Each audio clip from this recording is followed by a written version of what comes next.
Olá, sejam todos bem-vindos a mais uma aula de matemática do 9º ano. Eu sou o professor Aniel Santos, professor de matemática aqui do Centro de Mídias do Amazonas, e vamos ver o que temos para a nossa aula. A nossa aula é de revisão e avaliação. Então, pegue seu caderno, pegue sua caneta, toda a concentração, vamos revisar os conteúdos. Estamos todos prontos? Então vamos para a aula.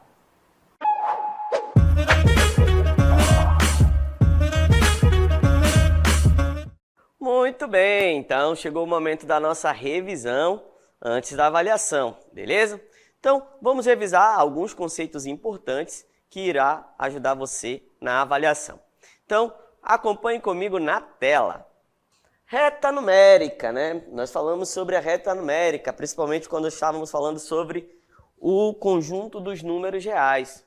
A reta numérica é essencialmente uma reta onde são marcados e ordenados todos os números reais. Isso é feito de modo que nenhum número real, né, seja utilizado duas vezes na reta, ou que nenhum ponto da reta represente dois números reais positivos, no caso, né? Então, por exemplo, se eu tenho aqui a minha reta, né, lembrando que os números reais, eles são formados pelos números naturais, beleza? São formados pelos números naturais, depois os inteiros, que eles estão visíveis aqui na nossa tela, né? Esse aqui são os números naturais, ó. 1, 2, 3, 4, 5, beleza? Depois, nós conhecemos o conjunto dos números inteiros, que é do zero com os negativos, né? O menos 1, o menos 2, o menos 3, o menos 4, o menos 5, e assim para o infinito. Também nós falamos sobre os números racionais. Se os números são racionais, quem são os números racionais? São todos os números que eu consigo escrever na forma de fração. Por exemplo, se eu imaginar que aqui a metade está entre 1 e 0, então aqui pode ser o 1 sobre 2, que também pode ser conhecido como 0,5. Beleza? Essas são duas formas de se representar números racionais. Ó, por exemplo, aqui entre o 2 e o 1, nós temos o 1,5, né?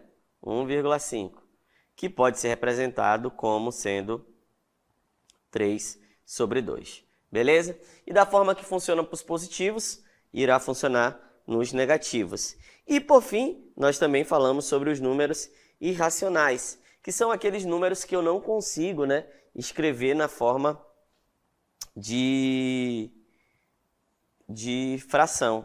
São os números que eu não consigo escrever na forma de fração, então, por isso, nós temos os números irracionais. E todos eles representam os números reais. Por exemplo, a gente sabe que o π, o número π, que é representado por essa letra grega aqui, né? Ele é 3,14 e mais uma fração. Então, a gente pode supor que ele esteja bem aqui, ó, né? Aqui seja o nosso número π. É um número que está entre 3 e 4. Beleza? Da mesma forma, funciona que, vamos supor, raiz quadrada de 5, né? Lembra lá que a gente teve uma estratégia para determinar mais ou menos a posição da raiz quadrada de 5. Como é que eu faço para determinar a posição da raiz quadrada de 5? Se eu tenho raiz de 5, né? Se eu tenho aqui uma raiz de 5, ó, o que é que eu tenho que observar? Eu tenho que observar a raiz inteira menor do que 5. Então, há uma raiz cujo valor vai ser inteiro, seria a raiz quadrada de 4. Quanto que é a raiz quadrada de 4? 2. E a próxima, maior do que 5, seria a raiz quadrada de 9. Quanto que é a raiz quadrada de 9? A raiz quadrada de 9 é exatamente 3. Então, a raiz quadrada de 5, ela vai ser um valor que vai ser maior do que 2 e menor do que 3. Ela vai estar nesse intervalo aqui. Beleza? Então, se eu imaginar a raiz de 5, ela deve estar por aqui, mais ou menos, ó. Raiz de 5. Né? Tranquilo? Então, temos aqui um exemplo, ó. Como raiz quadrada de 7 é aproximadamente 2,644, ou 646, então, 35 sobre raiz de 7 é aproximadamente, e aí eu tenho que lembrar, né? Toda vez que eu tenho um número dividido por um radical, no caso raiz de 7, o que é que eu devo fazer? Eu vou racionalizar isso. Então, eu vou multiplicar tanto em cima quanto embaixo por raiz de 7. Beleza?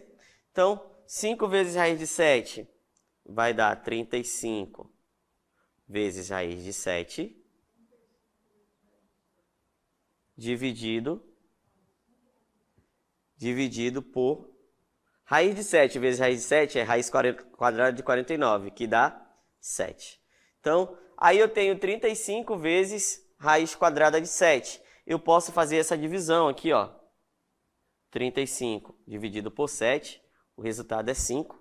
Então, 5 vezes raiz de 7. Beleza? Não tem essa alternativa, mas eu sei o valor aproximado da raiz quadrada de 5. O que é que eu tenho que fazer? Raiz quadrada de 7. O que é que eu tenho que fazer? Eu vou ter que multiplicar por 5, né? Então, vai ficar 2 vezes 646 vezes 5. Então, 6 vezes 5 vai ser 30, vai 3. 4 vezes 5, 20, com o 3 que subiu, vai ser 23, vai 2. 5 vezes 6, 30, com 2 que subiu, 32, vai 3. 5 vezes 2, 10, com 3, 13. Então, né, seria aqui aproximadamente a nossa letra C, 13,23. Beleza? Então, aqui, ó, o primeiro passo que eu tenho que fazer é racionalizar, né? Que é multiplicar em cima e embaixo pela raiz quadrada de 7. Então, quando eu faço esse produto, vai ficar 35 vezes raiz de 7 sobre 7. Eu posso dividir o 35 pelo 7, que eu vou encontrar 5 vezes raiz de 7. E fazendo o produto de 5 vezes, né, o valor aproximado de raiz de 7, nós vamos ter 2,646. Tudo bem? Quando eu multiplico 5 vezes 2,646, eu vou obter 13,23. Por isso que a alternativa correta é a nossa letra C. Aqui nós já temos a representação gráfica de uma função do primeiro grau, né? Quando que uma função é do primeiro grau? É quando ela pode ser escrita dessa forma. f de x é igual a x mais b. Beleza? E para eu determinar uma função graficamente, eu tenho que lembrar alguns conceitos. Primeiro, a reta. O gráfico sempre de uma função do primeiro grau, ela vai ser uma reta. E para determinar essa reta, eu preciso de 2 pontos, beleza? Posso encontrar 2 pontos, substituindo o valor de x, eu vou encontrar o correspondente em y. Tudo bem? E aí, o que a gente precisa observar? Que a reta ela vai ser dita crescente, né? Ela vai ter esse sentido aqui, ó, crescente, quando o a, esse azinho aqui que vem na frente do x, for um número positivo, ou seja, a maior do que 0.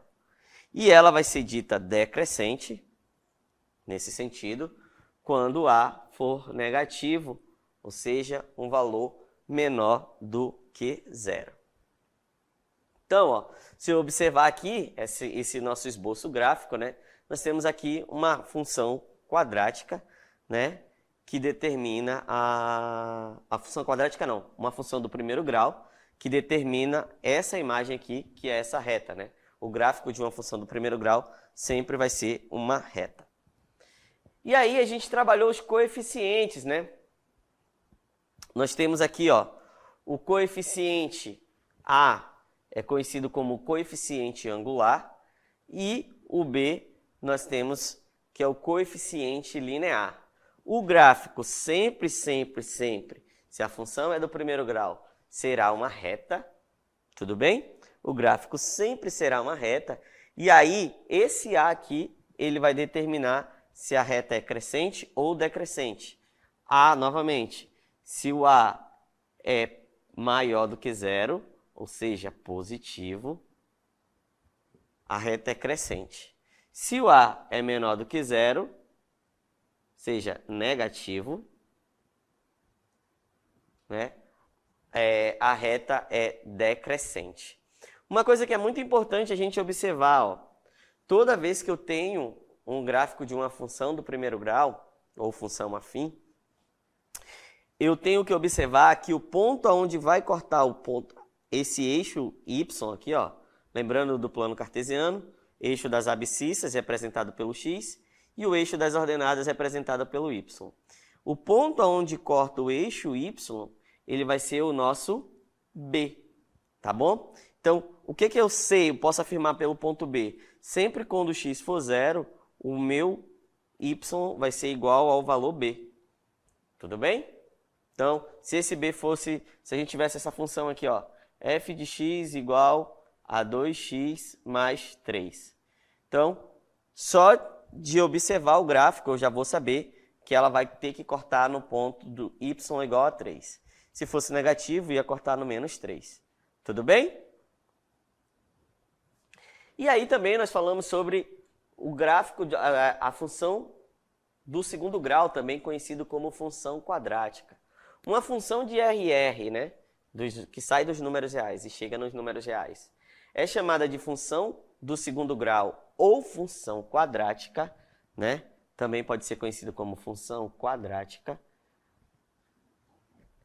Quando existe um ABC, né, pertencente aos reais, com o A diferente de zero, que ela pode ser escrita dessa forma: ax ao quadrado mais bx mais c. E onde esse A, esse B, esse C são coeficientes reais. Nesse caso aqui, ó, nós temos que o A vale 6, o B vale menos 4 e o C vale 5. Tudo bem? Professor, a de baixo, ela pode ser uma função quadrática? Sim, mas ela não tem os três termos. Quando não tem, significa que o coeficiente é igual a zero. Então, x ao quadrado mais 0x menos 9. Ó, escrevi a mesma função, tá bom? Então, quando não aparece nem o B e nem o C, significa que o coeficiente é zero. Professor, e o coeficiente A pode ser zero? Não, porque aí se for zero, a função não vai ser quadrática, tá bom? Então, obrigatoriamente, o A, ó, tem que ser diferente de zero, correto? Muito bem. Uma outra coisa que nós falamos foi quanto, né, a posição de ângulos que é determinado por retas paralelas, né, cortadas por uma transversal, uma ou mais, né? E aí eu tenho que observar o seguinte, que os valores que ficam entre as retas paralelas, que são as retas que não se tocam, eles vão ser chamados de ângulos internos, tá bom? E nós vamos ter dois tipos de ângulos internos. Os ângulos alternos internos. Por que alternos, professor? Se você observar o ângulo roxinho aqui, ó, ele está de um lado e na reta de baixo, na reta R, ele está de um lado, na reta S, ele está do outro lado. Então, eles estão alternando os lados, beleza? Então, eles são ângulos alternos internos. Aqui a mesma coisa para esse rosinho lilás aí. Então, quando os ângulos são alternos, vocês têm que pegar a visão. Eles serão iguais. Se eu afirmo que ângulos são alternos, então eu já sei que eles serão iguais. Se eles são colaterais, professor, o que seria colaterais? Ó, observe o ângulo de cor azul, beleza? Ó, eles estão interno às retas RS, beleza? Porém, eles estão do mesmo lado da reta T, ó. Aqui nos alternos, eles estão de lados diferentes na reta T. Aqui eles estão ao mesmo lado. E o que isso me garante? Que toda vez que eu tenho ângulos colaterais, tá bom? Ângulos colaterais, a soma deles é igual a 180 graus. Então, pega essa visão aí, pega essa dica. Tudo bem? Então, e quando eles estão fora, né, das retas paralelas, eles também vão ter a mesma nomenclatura, ângulos colaterais e ângulos alternos. Beleza? Novamente, toda vez que os ângulos são colaterais, a soma é igual a 180 graus. Tudo bem? E quando eles são alternos, esses ângulos são iguais. Beleza? Então, quando os ângulos são colaterais, a soma deles deve ser igual a 180. Quando eles são alternos, eles devem ser iguais. Semelhança de triângulos. Dados dois triângulos ABC, A', B', C', vamos dizer que eles são semelhantes. Então, eu vou trabalhar agora com semelhança de triângulo. Se e somente se, essa frase é importante. Se e somente se, os ângulos correspondentes, então, os ângulos correspondentes forem congruentes, tá? Os ângulos correspondentes forem congruentes. E os ângulos, além dos ângulos, se os lados correspondentes, né, ordenamente, forem proporcionais. Então, toda vez que eu quero ver se dois triângulos são semelhantes, eu tenho que observar os ângulos e os lados. Olha aqui, ó, vem comigo na tela. Então, ó, se eu observar aqui no vértice A, ó, nesse vértice A, eu tenho um ângulo que está marcado aqui, como eu não sei, eu não posso exprimir o valor dele, ele está marcado com dois semicírculos aí, um pedacinho de um círculo. Aqui, ó, no A' também. No B, só é marcado com 1. Então, aqui também só vai ser marcado com 1. E no C, né, eu tenho 3, aqui são 3. O que isso significa? É que o ângulo A, esse ângulo A, ele é igual ao ângulo A'. O ângulo B é igual ao ângulo B'. E o ângulo C é igual ao ângulo C'. Beleza? E aí eu tenho que lembrar que, além dos ângulos, eu tenho que garantir a proporcionalidade, né? O que garante a proporcionalidade? É o seguinte, se eu montar a proporção, aqui eu vou chamar de AB, tá? Que o segmento AB vai ter que estar para qual segmento? A', B'. Beleza? A', B'. E isso aqui deve ser igual a quem? Ao segmento AC e o A'C'. Então, AC está para A'C'. Que também deve ser igual, né? Vai existir uma constante de proporcionalidade do BC para o B', C'. Tudo bem? Então, quando eu sei que os triângulos são semelhantes, eu tenho que ter essa garantia. Isso aqui vai ser igual ao mesmo valor, que eu vou chamar de K, né? Uma constante K. Falamos sobre eventos independentes, né? Dois eventos são independentes se a ocorrência do B não afeta a probabilidade do evento A ocorrer. Então, se eu tenho dois eventos, sejam dois eventos A e B, beleza? De um mesmo espaço amostral, dizemos que A independe de B se na ocorrência de B não afeta a probabilidade de A. Por exemplo, no caso de dois eventos independentes, A e B, a probabilidade de os dois eventos ocorrerem simultaneamente é igual ao produto de cada um ocorrer isoladamente. Beleza? Então, quando eu tenho eventos independentes, um não depende do outro. Por exemplo, se eu tenho uma moeda,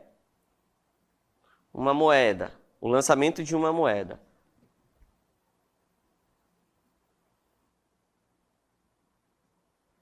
E um dado de 6 faces. Então, qual é a chance da coroa e um número ímpar? Então, vê que um não depende do outro. Um não altera o valor do outro, tá bom? E aí, como é que eu calculo essa probabilidade? Seria a probabilidade de A, B, ser como? A probabilidade do evento A ocorrer e vezes, né, a probabilidade do evento B ocorrer. Lembrando que esse símbolo aqui é chamado de interseção entre os eventos. Então, a probabilidade de interseção e esse interseção, ele é geralmente, a gente tem essa dica, né? Que ele será, no meio da frase, terá um i. Então, qual é a chance de sair cara e um número ímpar? Então, tá vendo aí, ó? E um número ímpar, então significa sair uma cara e um número ímpar. É a probabilidade de sair essas duas coisas. Então, vai ser a probabilidade de sair cara vezes a probabilidade de sair um número ímpar. Tudo bem? Nós temos aqui até um exemplo. Ao lançar dois dados simultaneamente, qual é a probabilidade de que em um deles a face voltada para cima mostre um número ímpar e no outro um número maior que 4, né? Um número maior que 4. Então, aí eu tenho que pensar o seguinte: quem seria o meu espaço amostral? O meu espaço amostral, nesse caso, vai ser 1, 2, 3, 4, 5, 6. Por quê? O espaço amostral é o conjunto, né, que contém todos os resultados possíveis. Então, se eu for lançar um dado de 6 faces, né, eu vou ter 6 resultados possíveis, olhando simplesmente a face superior. Tudo bem? E aí, por exemplo, o evento A, eu quero que o número seja ímpar. Então, no lançamento de um dado, quantos números ímpares tem? Pode ser o 1, o 3 e o 5, correto? No outro dado, né? No outro dado, vou poder ter, eu quero que aconteça que o valor seja maior do que 4. Então, quais são os valores maiores do que 4? 5, 6. Tudo bem? E aí, é o seguinte, qual seria a probabilidade disso ocorrer? Eu tenho que olhar aqui o meu espaço amostral, ele tem 6, né? Aqui, quantos elementos tem no A? No A tem 3 elementos e no meu evento B eu tenho chance de ocorrer 2 vezes. Então, para calcular essa probabilidade, o que é que eu vou fazer? A probabilidade do evento A vai ser quem? 3 sobre 6, que simplificando vai dar 1 sobre 2. Beleza? Da mesma maneira, a probabilidade do evento B vai ser quem? 2 sobre 6, que simplificando vai dar 1 sobre 3. Beleza? Então, qual a probabilidade, né? Qual a probabilidade de ocorrer o evento A e o evento B? Então, a probabilidade de ocorrer o evento A e o evento B vai ser a probabilidade de A vezes a probabilidade de B. Então, vai ficar 1 sobre 2 vezes 1/3, que isso aqui, a probabilidade do evento A e o evento B ocorrer, vai ser de 1/6.